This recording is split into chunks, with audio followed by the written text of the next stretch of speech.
Alycats and new viewers. So today is Inside Alyssa White number 10 or IAW number 10. And I know I need to do these more often or regularly. And I'm sorry, but I kind of just go in my own little zone and forget. But I'm answering your questions now. First up is Haley Bowen. I think you told me, is it Bowens or Bowens? Let me know, because it bugs me if I don't say people's names right. But she asks, what are school tips for those who are still in school? It depends on what school you're in, or like if you're in high school, enjoy high school. Those are the best 4 years of my life, and I loved it. Join as many clubs as you can or want to, because you'll have the best time in those clubs. You'll make amazing friends. And of course, keep your mind open and meet as many people as you can and make friends with as many different types of people as you can. Obviously, try to stay away from the bad crowd, but like, you know, make friends with, you know, the band geeks. They're not really geeks, but that's what people call them. Make friends with people in band or, you know, art students or cheerleaders or whatever. Make a bunch of different kinds of friends because, you know, it's just interesting to see what interests people have, and it's nice to be kind of like a floater person. Like, I was a floater in high school. I was actually nominated, well, I was nominated and won the title of quietest my senior year. I know it's kind of weird now that I'm a YouTuber, but yeah, if you just make a lot of friends and enjoy your time in high school, join clubs, do your homework, please. It helps a lot, trust me. Just enjoy your time. And if you're in college, I'm not the best person to ask because I did drop out of college, but I would say don't do what I did. Don't skip classes because you'll get really far behind. Just enjoy the classes you have. Make sure you're taking classes you're interested in, and that, you know, apply to what your major is if you know what your major is. If you don't, that's perfectly fine. And, you know, I dropped out of college because I realized that college didn't offer what I wanted to do in life, and plus it was just stressing me out so much. I didn't want to go in the first place, and it was just, I kind of regret going to college, but there's parts of it that I'm glad that I went to college for, obviously. Like, I made some great friends there, you know. I had some good times while I was in college, but not actually in college, if you get my drift. But just do what feels right for you and enjoy school and just have a great time. The next set of questions are by Milos Pavlovic. You never told me if I said your name right the other time, so I'm so sorry. But they ask, do you think the Ice Bucket Challenge trend will stop or not? It will eventually stop, but as long as it's for a good cause, I'm totally for it. I mean, if you donate, if you do the Ice Bucket Challenge, that's great. Don't do the Ice Bucket Challenge and not donate. I forgot to mention this in my video when I did it, but I did donate to the ALS Ice Bucket Challenge, and I did make sure to tell them to use it only for research purposes, not for anything else. So as long as people are donating when they're doing the Ice Bucket Challenge, that's fine. But yeah, and he also asked, do you think the Ice Bucket Challenge is a good idea or a bad idea? Which that's kind of what I was saying in that. Sorry for getting you confused. But yeah, I think it's a good idea as long as you donate. And I do think it will eventually stop, but as long as it's helping and as long as the money is going towards the research for ALS, I think it's a good idea. And it doesn't really bother me if it keeps going or if it stops. As long as it's helping, that's all that matters. And what are my thoughts on Rise of the Tomb Raider being an Xbox One and Xbox 360 exclusive? Now that really bothers me. I know it's probably going to be just a timed exclusive because they'd be crazy to only make it for Xbox One and Xbox 360 when this game sold a lot on PS3. But yeah, it did upset me a little bit because I'm a huge Tomb Raider fan. I've played every Tomb Raider game on a PlayStation system. So, and I don't have an Xbox One, and I'm trying to get all of my games that are available on current or next gen, current or last gen, I mean. I'm trying to get them all on current gen, so it's going to really hurt if they'd make it just a Microsoft exclusive, because then I'll have to get an Xbox One because I have to play the next Tomb Raider game. That's the thing, and that's what they're going to try to do. That's why they made it like that, because they want to sell more Xbox Ones and Xbox 360s.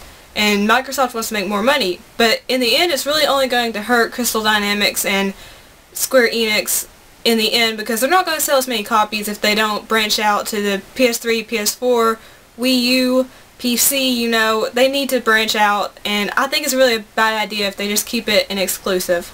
Andrew Splan, I hope I said your last name right, asks, what's my all-time favorite genre of games? It's a tie between action and adventure and RPG, because action and adventure is what I grew up on, and that's like Tomb Raider and Uncharted and all these other great games that I just grew up on and I love to death. I love action and adventure games. Pretty much any action and adventure game I play I end up falling in love with. But I also really like RPGs because I love being able to customize my character.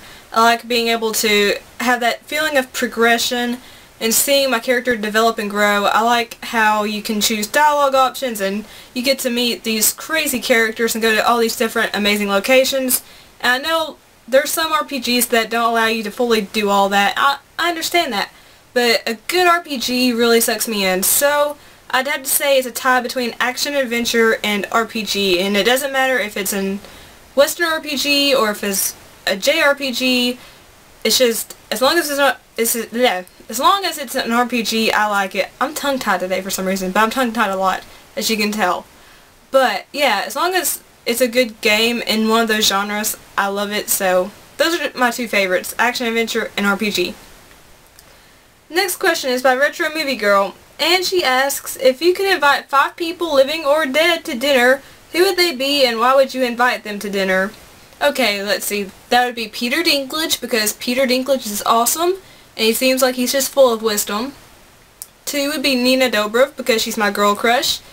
3 would be Ian Harding, because he's my main crush and he's really, really awesome seeming. I've never met the guy, so I can't really say if he's awesome or not. 4 would have to be Jennifer Lawrence, because she's my favorite actress. And 5 would be Alexander Skarsgård, because he's my favorite actor. He's really talented. So they're all living, and those are my explanations for why I would invite them to dinner. I don't know how that would go. That would probably be very interesting to experience. But yeah, those are my answers. And the next ones are by Snestastic, who always asks amazing questions. First one, O.J. Simpson, guilty or not guilty? Feel free to expand on my answer. Okay, I don't really want to go too deep into this because, you know, it's very controversial. But I did take forensics in high school. Yes, my high school offered a forensics class and I took it. And we had to go through this case, and my teacher for some reason was obsessed with showing gruesome pictures. And I saw the pictures of Nicole Simpson, and just the evidence they found makes him seem very, very guilty. It's just, that's all I have to say. Having researched the evidence, having seen the pictures, and, you know, hearing the news reports and the crime scene evidence and photographs and all that, kind of makes me feel like he's guilty, but that could just be because my teacher is weird. Was weird. I don't know if he's still there, actually. But yeah, that forensics class, probably why I'm kind of obsessed with gory stuff now. I blame Johnny Burks. You're never supposed to say his name, and I just said it. 2. Who is your favorite president? Okay, I'm not very big into politics, but I'd have to say John F. Kennedy. No, John F. Kennedy. Why can't I speak today? I'm just so out of it. I'm out of it recently. But John F. Kennedy. 3. Which video game character do you have the biggest crush on? Nathan Drake. Nathan Drake. If he is real, he'd be stalked. Yeah, Nathan Drake. 4. How awesome is The Strain? Loving the show so far. I do enjoy The Strain. I love how creepy and grotesque it is. I like how it's not your typical vampire kind of show. And they're not really actually like vampires. They're kind of like zombie, vampire, mutant things. And I just love how, you know, dark it is. I love it. I never read the books, but I do enjoy the show. If I should read the books, let me know. But yeah, I think Guillermo del Toro and Chuck Hogan have done an amazing job adapting it to television, and I love it so far. And the last question is, which game would you like to see resurrected on the Wii U? Well, since I don't have a Wii U, that's kind of hard to answer. I do like that they're bringing Fatal Frame to the Wii U, but I don't know if that's going to be released outside of Japan. So it's kind of hard for me to say because I don't have a Wii U, so I'm going to have to just leave that blank for right now. Those were all the questions for Inside Alyssa White number 10. If you have any questions you would like to ask me, feel free to leave them in the comment box down below. I'll answer them as long as they're not too derogatory or rude or anything like that, you know, you can ask personal questions. I don't care. I'm actually kind of surprised some questions have not been asked yet, but I'm not going to reveal what they are because then you'll ask them. So if you ask them, I will mention it in a video that was a question I was expecting. So yeah, just ask me questions about anything at all and I'll answer them. And like the video if you liked it. I know I was tongue-tied along this video. I'm sorry. Kind of got a lot going through my brain right now, like really exciting news, so I'm kind of tongue-tied. But yeah, just like the video if you liked it, favorite so your friends and family can see, share me as long as you do it nicely, and most importantly, don't forget to subscribe if you haven't, because I'm trying to reach 1,000 Alycats, and we're awesome. I try to make random videos of kind of epic gossipy, geekiness, randomness. Didn't make sense at all. That's the purpose. Didn't make sense. That's why I do. That's why I do. So yeah, just subscribe, make me happy, make me smile, and just have a great, lovely day. And remember, I love each and every one of you so, so much, and I would be nowhere without you. Nowhere at all. Thank you so much for everything you've done for me, for all the support and the love and the kindness and the everything. It's so overwhelming, but thank you so much for everything. Peace and kisses. Bye.